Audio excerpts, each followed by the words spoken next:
नमस्कार दोस्तों, स्वागत है आप सभी का हमारे इस चैनल सनातन ज्ञान गंगा पर। दोस्तों, अगर आप जीवन में कुछ नया सीखना चाहते हैं तो इस चैनल को सब्सक्राइब जरूर करें।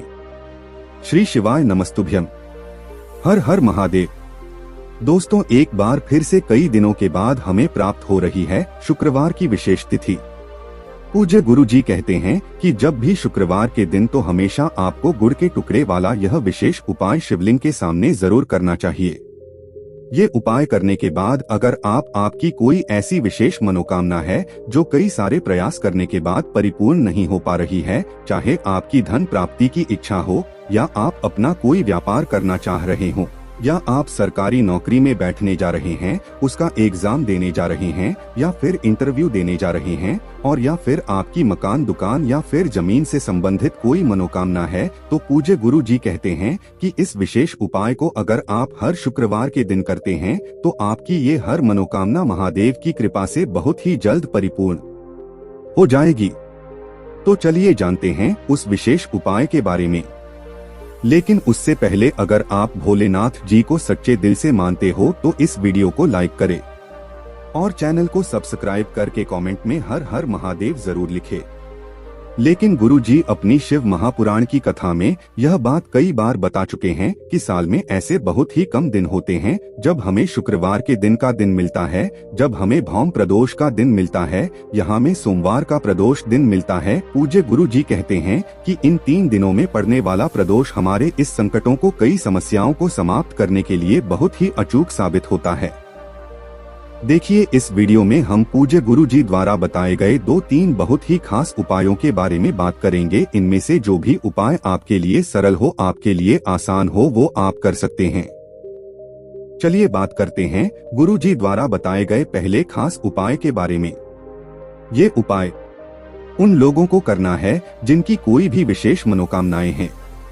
पूज्य जी कहते हैं कि अगर आपका बच्चा किसी सरकारी नौकरी में बैठने के लिए तैयारी कर रहा हो, या आप स्वयं व्यापार करने के लिए तैयार हो रहे हो, या फिर आपकी धन प्राप्ति के सारे मार्ग बंद हो चुके हैं और आप अपने जीवन में धन प्राप्ति करना चाहते हैं, या फिर आपकी कोई भी विषय मनोकामना है, तो आपको ये उपाय शुक्रवार के दिन जरूर करना चाहिए। लेकिन इस उपाय के लिए आपको सिर्फ एक बेल पत्र की जरूरत पड़ेगी। बेलपत्र लेते समय आप ध्यान रखेंगे कि बेलपत्र कहीं से भी कटी फटी नहीं होनी चाहिए, और बेलपत्र की डंडी के आखिर में जो दूत होती है, यानी जो डंठल होता है, वो भी नहीं होना चाहिए। अगर आपके पास बेलपत्र नहीं है तो आप शिवालय जाकर शिवलिंग के ऊपर चढ़ी हुई बेलपत्र को उठाकर जल से शुद्ध करके फिर उसका इस्तेमाल भी कर सकते हैं। फिर इसी के साथ आपको ले लेना है एक शमी पत्र। शमी पत्र भी अगर आपके पास नहीं है तो आप शिवलिंग के ऊपर चढ़े हुए शमी पत्र को उठा लीजिए और जल से शुद्ध करके फिर उसका इस्तेमाल कर सकते हैं। फिर इसी के साथ आपको ले लेने हैं मूंग के कुछ दाने। खड़ी मूंग के दाने यानी साबुत मूंग के दाने। मूंग आपको सामने स्क्रीन पर दिखाई जा रही है, इसके आपको कुछ दाने ले लेने हैं। आप चाहे तो 5 दाने ले लें, या फिर 11 दाने ले लें, या फिर 21 दाने ले लें। फिर इसी के साथ आपको ले लेना है एक लोटा जल। लोटा तांबे का ले लीजिएगा और जल आप अपने किचन से ले लीजिएगा। फिर सबसे आखिर में आपको थोड़ा सा गुड़ ले लेना है। एक गुड़ का टुकड़ा ले लीजिएगा, चूंकि आप सभी जानते हैं कि शुक्रवार का दिन माता लक्ष्मी जी को प्रसन्न करने के लिए सबसे उत्तम साबित होता है, और माता लक्ष्मी जी को लाल रंग की सामग्री बहुत ही प्रिय होती है, इसलिए आपको यह एक गुड़ का टुकड़ा ले लेना है। अब ये सारी सामग्री लेकर आपको पहुंच जाना है शिवालय। पूज्य गुरुजी ने कहा कि ये उपाय आप प्रदोष काल के समय करेंगे तो आपको रिजल्ट बहुत ही अच्छा प्राप्त होगा, आपकी मनोकामना बहुत ही जल्द परिपूर्ण होगी।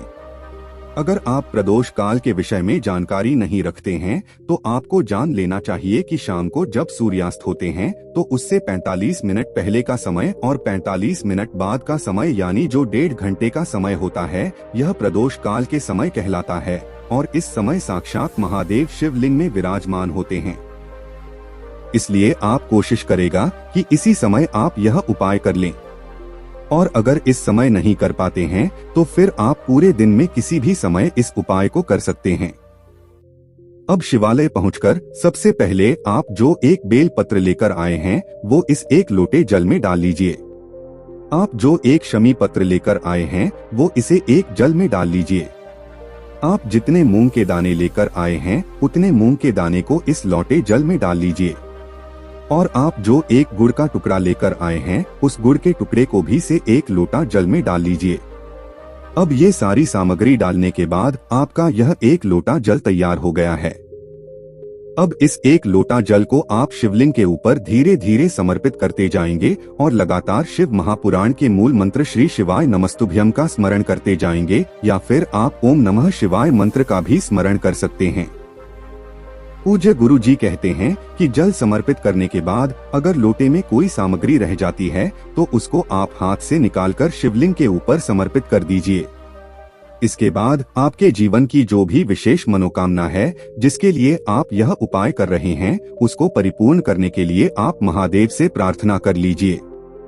गुरुजी कहते हैं कि आप सिर्फ एक शुक्रवार के दिन जो प्रदोष व्रत पड़ता है उस एक प्रदोष व्रत के दिन आप यह उपाय करेगा और हम आपको यकीन दिलाते हैं कि आपकी वह बड़ी से बड़ी मनोकामना बहुत ही जल्द महादेव की कृपा से परिपूर्ण हो जाएगी। अब इसके बाद बात करते हैं पूज्य जी द्वारा बताए गए दूसरे खास उपाय के बारे में। लेकिन उससे पहले आप लोगों को एक विशेष बात जरूर समझ लेनी चाहिए जो पूज्य गुरुजी ने भी अपनी शिव महापुराण की कथा में बताई है। देखिए, गुरुजी ने कहा कि जब भी किसी इंसान के जीवन में बहुत ज्यादा संकट चल रहे हैं, बहुत ज्यादा कष्ट चलना, यहाँ उसको कोई रास्ता न समझ में आ रहा हो, वो व्यक्ति कोई भी काम कर रहा है, उसको लगातार असफलता हासिल हो रही है, उसके पाप बहुत ज्यादा बढ़ गए हैं और उसके पुण्य प्रबल नहीं हो पा रहे हैं, तो आपको कहीं न कहीं तालाब या फिर कुआं या फिर हैंड पाइप और या फिर प्याऊ, जहाँ पर इंसान किसी भी प्रकार से पानी पीकर अपनी प्यास बुझा सकता है, उसकी बगल पे आप किसी पेड़ को लगा दें।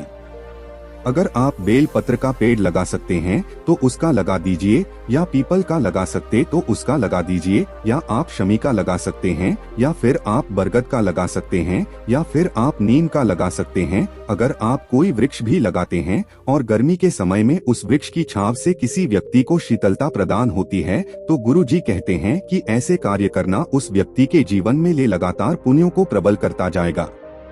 उस व्यक्ति के पुण्य प्रबल होंगे तो उसके पाप नष्ट होंगे, और जब पाप नष्ट होंगे तो उसके जीवन में सुख समृद्धि और वैभव की प्राप्ति होगी।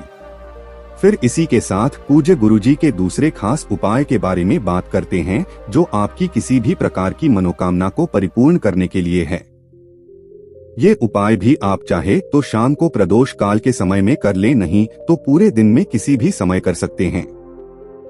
लेकिन जब आपकी कोई विशेष मनोकामना हो जो परिपूर्ण न हो पा रही हो तो आपको सिर्फ एक बेल पत्र लेना है और एक लोटा जल लेना है और सिर्फ 2 सामग्री लेकर आपको पहुंच जाना है शिवालय। शिवालय पहुंचने के बाद सबसे पहले आप एक लोटा जल शिवलिंग के ऊपर धीरे धीरे समर्पित करते जाइए और लगातार शिव महापुराण के मूल मंत्र श्री शिवाय नमस्तुभ्यम का स्मरण करते जाइए। जल आपको बिल्कुल धीरे धीरे समर्पित करना है। फिर इसके बाद जो आप एक बेल पत्र लेकर आए हैं उस बेलपत्र को आप एक विशेष प्रकार से समर्पित करेंगे। देखिए, बेलपत्र की जो बीच वाली डंडी होती है जिससे तीनों पत्तियां जुड़ी रहती है, सामने स्क्रीन पर आपको समझाने का प्रयास किया जा रहा है। यह जो बीच वाली डंडी होती है, सामने गोल गोल घेरे में आपको यह बीच वाली झंडी दिखाई जा रही है, इसे डंडी सही आपको ये उपाय करना है। देखिए, आपकी बेलपत्र जब शिवलिंग के ऊपर समर्पित करेंगे तो आप इसी डंडी को पकड़कर शिवलिंग पर बेलपत्र समर्पित कर दीजिएगा और श्री शिवाय नमस्तुभ्यम मंत्र का स्मरण कर लीजिएगा। पूज्य जी ने कहा कि जब भी हम इस बीच वाली डंडी को पकड़कर शिवलिंग पर बेलपत्र समर्पित करते हैं और बेलपत्र की डंडी जल आधारित की तरफ और पट्टी का हिस्सा अपनी तरफ करते हैं तो हमारी विशेष मनोकामना महादेव की कृपा से बहुत ही जल्द परिपूर्ण हो जाती है, जिसके लिए हम लोग यह विशेष उपाय कर रहे हैं। पूज्य गुरुजी ने कहा कि आप सिर्फ 3 शुक्रवार यह कार्य करेगा और आप अपनी मनोकामना महादेव से बोल दीजिएगा। हम आपको यकीन दिलाते हैं कि आपकी मनोकामना बहुत ही जल्द परिपूर्ण हो जाएगी। तो दोस्तों, ये थे पूज्य गुरुजी द्वारा बताए गए 2 विशेष उपाय। दोस्तों, आज के लिए बस इतना ही। मिलते हैं एक और ज्ञानवर्धक वीडियो के साथ। धन्यवाद।